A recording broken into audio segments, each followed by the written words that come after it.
नमस्कार विद्यार्थी मित्रांनो, मी मीरा भोपाळे स्वागत करते तुमचं जय हिंद पाठशाला या यूट्यूब चॅनलमध्ये.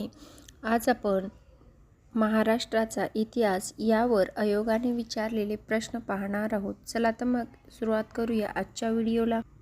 महाराष्ट्रातील सामाजिक व धार्मिक व राजकीय संघटना या टॉपिकवर आयोगाने विचारलेले प्रश्न पाहणार आहोत. प्रश्न क्रमांक 1.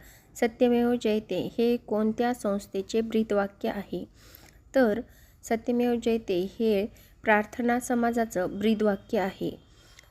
दुसरा प्रश्न आहे, महाराष्ट्रातील पहिली राजकीय संघटना बॉम्बे असोसिएशनशी खालीलपैकी कोणत्या व्यक्ती संबंधित होत्या? तर बॉम्बे असोसिएशनशी जगन्नाथ शंकर शेठ, त्याचबरोबर दादाभाई नौरोजी आणि डॉक्टर भाऊ दाजी लाड हे संस्थापक सदस्य होते. त्यामुळं या प्रश्नाचं उत्तर आहे पर्याय क्रमांक 1 अ, ब, क. यानंतर प्रश्न क्रमांक 3. स्वाध्याय आश्रम ही संस्था कोणी स्थापन केली? तर स्वाध्याय आश्रम ही संस्था प्रबोधनकार ठाकरे यांनी स्थापन केलेली होती. यानंतर प्रश्न क्रमांक 4.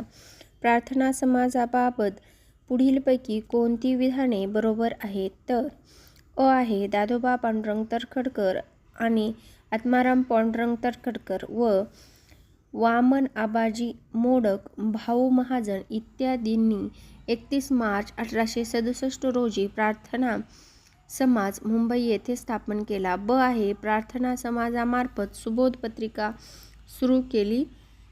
क आहे प्रार्थना समाजाच्या माध्यमातून नामजोशी यांनी मजुरांची स्थिती सुधारण्यासाठी सोशल सर्व्हिस लीग ची स्थापना केली आणि प्रार्थना समाज मुंबई, सोलापूर, कोल्हापूर येथे होता, नाही मुंबईमध्ये होता. त्यामुळं ड चुकीचं आहे.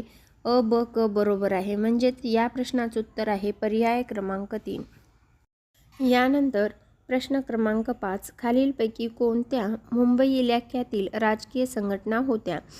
अ आहे बॉम्बे असोसिएशन ही होती मुंबईतच स्थापन झालेली.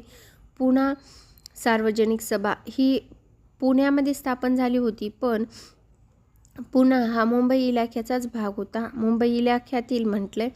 त्याचबरोबर बॉम्बे प्रेसिडेन्सी असोसिएशन ही सुद्धा मुंबई इलाख्यातच स्थापन झालेली राजकीय संघटना आहे. म्हणून या प्रश्नाचं उत्तर आहे पर्याय क्रमांक 4 अ, ब, ड.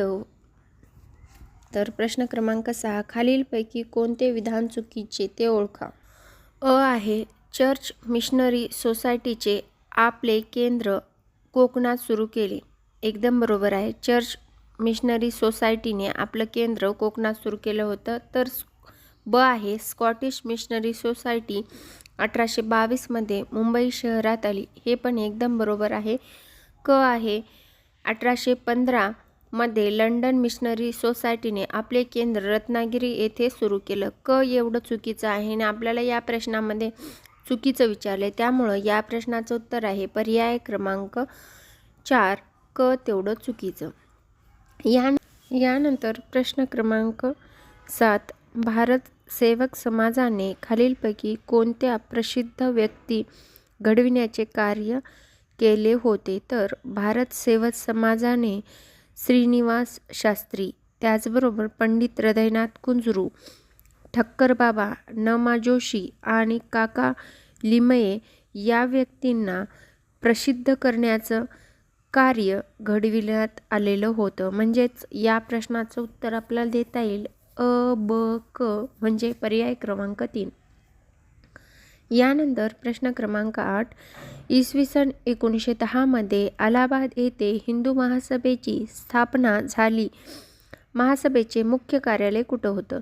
तर हिंदू महासभेचं मुख्य कार्यालय हे हरिद्वार येथे होतं. इसवी सन 1910 हिंदू महासभेची स्थापना झाली होती. हे 2 पॉईंट एकदम महत्त्वाचे आहेत, ह्या गोष्टी लक्षात ठेवायच्या. म्हणजेच ह्या प्रश्नाचं उत्तर आपल्याला देता येईल पर्याय क्रमांक 2. यानंतर प्रश्न क्रमांक 10. सर्वसाक्षी जगतपती त्याला नकोची मध्यस्थी हे कोणत्या समाजाचं तत्त्व आहे? तर आपल्याला सर्वांनाच माहीत आहे हे सत्यशोधक समाजाचं तत्त्व आहे, जे की 1873 सत्यशोधक समाज महात्मा फुले यांनी स्थापन केलेला होता. म्हणजेच या प्रश्नाचं उत्तर आहे पर्याय क्रमांक 4. यानंतर प्रश्न क्रमांक 10. तरुण मराठा पक्ष कोणी स्थापन केला? तर तरुण मराठा पक्ष हा केशवराव मारुतीराव जेधे यांनी स्थापन केलेला होता. त्यामुळे ही गोष्ट लक्षात ठेवायची. म्हणजेच या प्रश्नाचं उत्तर आहे पर्याय क्रमांक 4. यानंतर प्रश्न क्रमांक 11. स्वतंत्रपूर्व काळात केवळ नारायण गुरुच्या चळवळीमुळे खालील प्रमाणे शिकवण केली. आता केरळमध्ये नारायण गुरुच्या चळवळीप्रमाणे कुठली शिकवण दिलेली होती? तर अ आहे एक धर्म, हो ही शिकवण दिलेली होती. त्यानंतर ब आहे एक जात, नाही याचा काही संबंध नव्हता. क आहे एक परमेश्वर, हो हे पण बरोबर आहे. त्याचबरोबर एक भूमी, ड आहे हे पण बरोबर. म्हणजे अ, क आणि ड असं उत्तर कुठं आहे? तर असं उत्तर पर्याय क्रमांक 3 मध्ये आहे. क, ड आणि अ बरोबर. म्हणजेच या प्रश्नाचं उत्तर आहे पर्याय क्रमांक 3.